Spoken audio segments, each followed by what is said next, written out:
nawala ang mga legal remedies ng dating Pangulong Rodrigo Duterte dahil sa pilitan siyang sinakay sa eroplano at ibinahe kaagad papuntang The Hague, Netherlands. Nanaig ang batas ng ibang bansa. Sa panahon ng extradition ni dating Congressman Mark Jimenez, matagal ang proseso. Pinagbigyan ng pagkakataon ng mga legal remedies si Mark Jimenez. Ito, napakabilis. Wala pang 24 oras, inilipad na kaagad papuntang ibang bansa ang dating Pangulong Rodrigo Duterte. Ano meron at nagmamadali ang mga police authority natin? Si Presidente Bongbong Marcos, pinagtatanggol ko pa ito last year. Hanggang December, pinagtatanggol ko ito At against ako sa mga maling ginagawa ng dating Pangulong Duterte. Pero nang mangyari ngayon, nag-iba ang pakiramdam ko.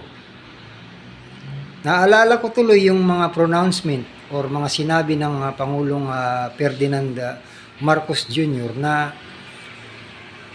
hindi na niya kikilalanin ang ICC.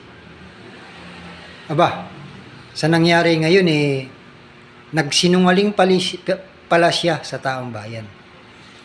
Napakasinungaling na Pangulo. Biglang kambyo Sabi niya, hindi niya kikilalanin ang ICC. Hindi niya papapasukin. Papapasukin lang daw niya bilang visitors. Aba, biglang kinilala ang arrest warrant ng ICC. Iba na ang foreign policy ngayon ng dating Pangulo, ni Ferdinand Marcos Jr. ngayon. Ay, nakong buhay. Talaga naman, Ano ba ang ikinatatakot ninyo sa dating Pangulong Rodrigo Duterte? Napakabilis Sipin mo, dito pa lang hindi na pinapayagan yung ilang abogado na bisitahin siya or tingnan siya. Doon pa lang medyo hindi na maganda ang pangyayari Sipin nyo, mga kababayan. Pero ganun pa man,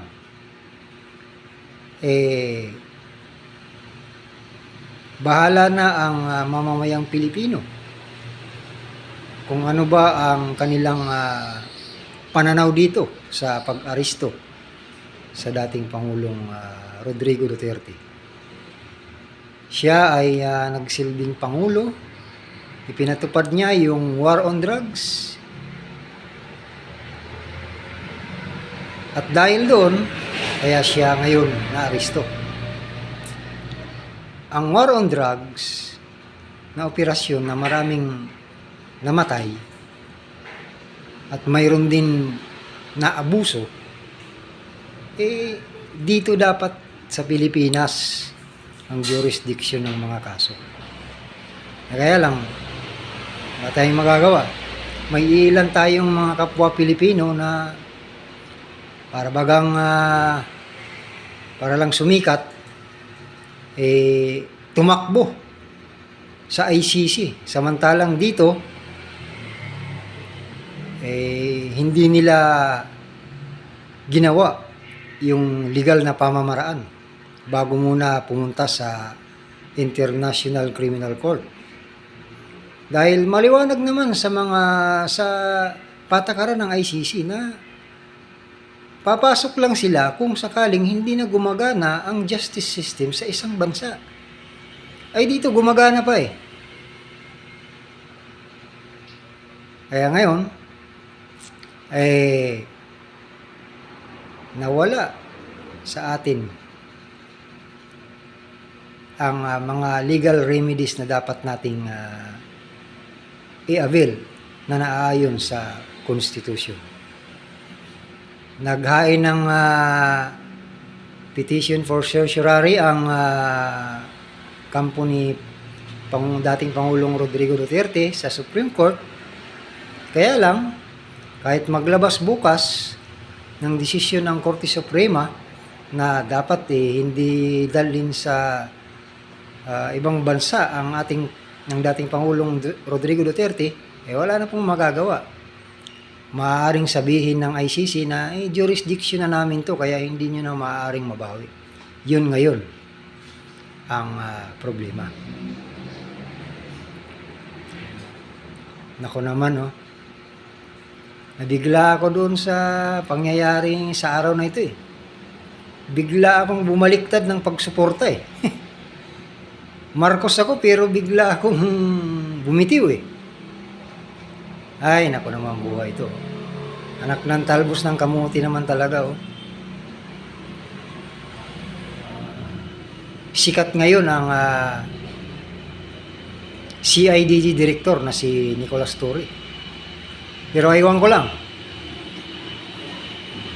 kung na-advise ba siya ng mga nakapaligid na abogado na sa tamang paraan ng pag-aresto at sa karapatan ng inaaresto.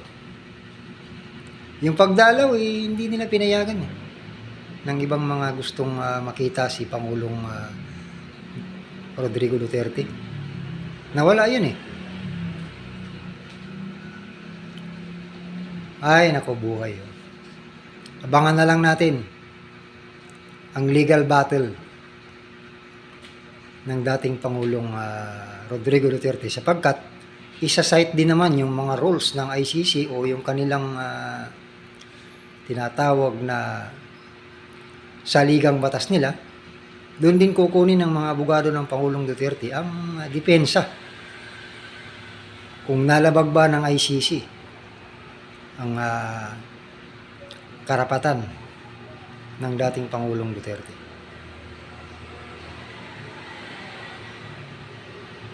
Yun lang po mga kababayan. Maraming salamat.